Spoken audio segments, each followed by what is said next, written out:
Kemudian bagaimana gereja mengambil sikap terhadap pandangan hak dan kewajiban sebagai anggota masyarakat tadi.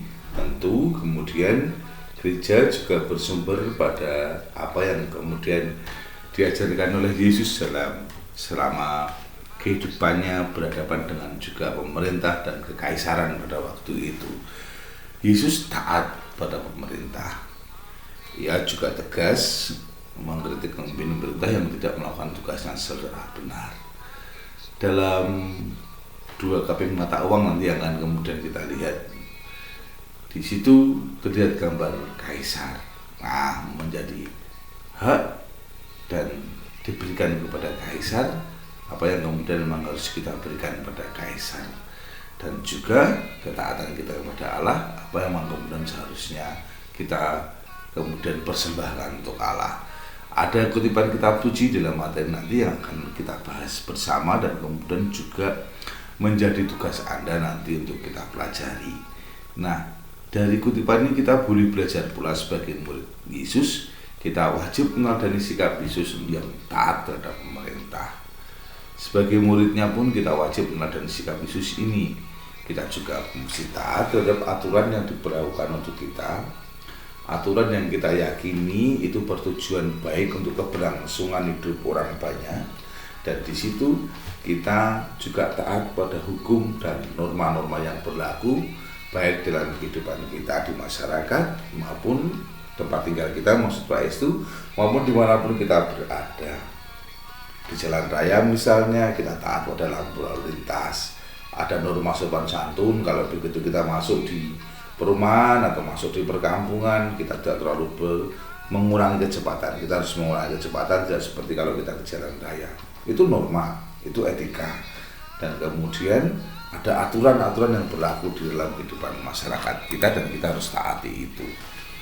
Nah, kita pun di samping itu juga boleh dan harus berani mengkritisi setiap penyimpangan-penyimpangan yang terjadi dalam kehidupan masyarakat, terutama akibat perlakuan yang tidak adil oleh para penguasa yang sedang berkuasa atau yang hanya mementingkan kepentingannya saja, kelompoknya maupun golongannya.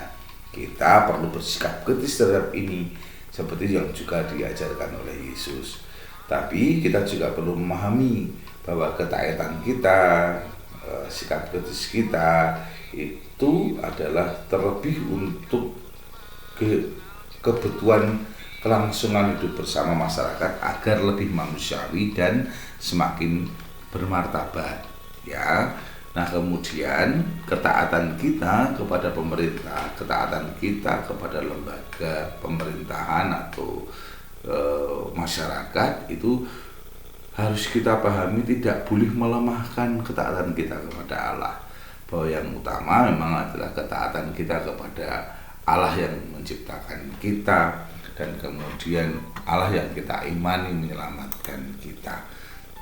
Nah, sebagai warga negara sekaligus sebagai warga gereja, kita harus terlibat dengan apa yang terjadi dalam kehidupan masyarakat.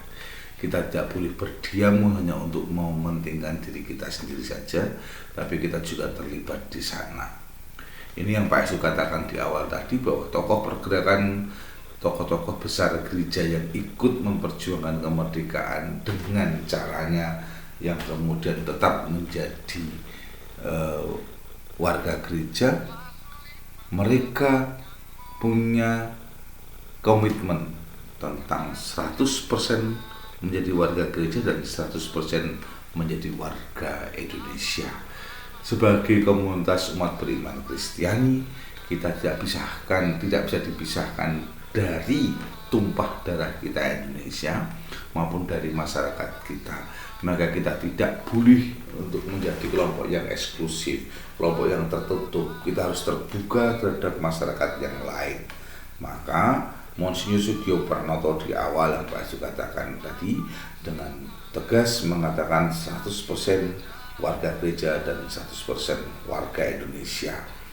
Oleh seorang Romo di awal yang merintis pendidikan guru di Muntilan, Romo Van Lith, itu mengajarkan para muridnya baik Sugio, lalu ada ada Pak Kasimo, semua diajari bagaimana kemudian mencintai negeri ini 100% menjadi warga negara Indonesia, tapi juga 100% menjadi orang Katolik atau warga gereja. Demikian anak-anakku, perjumpaan kita di hari ini menjadi aku, warga, masyarakat, kita akhiri, dan semoga dalam film KTP yang nanti kita akan pelajari maupun dari kutipan kitab suci yang kita pelajari pula, kita semakin menyadari sebagai warga masyarakat yang punya hak dan kewajiban dan kita harus jalani secara seimbang, dan kemudian sebagai warga masyarakat pula kita harus mencintai negeri kita, juga mencintai gereja sebagai kaum umat beriman, namun kita juga mencintai Indonesia.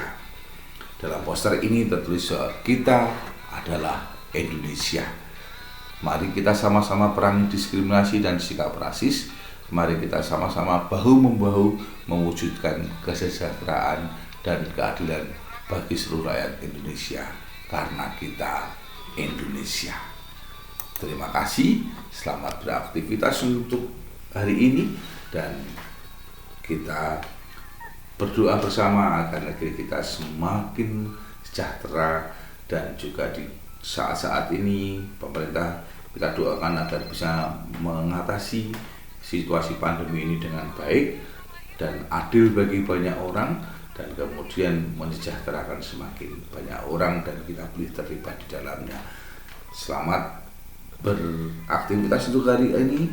Tuhan memberkati seluruh proses belajar kita hari ini. Amin.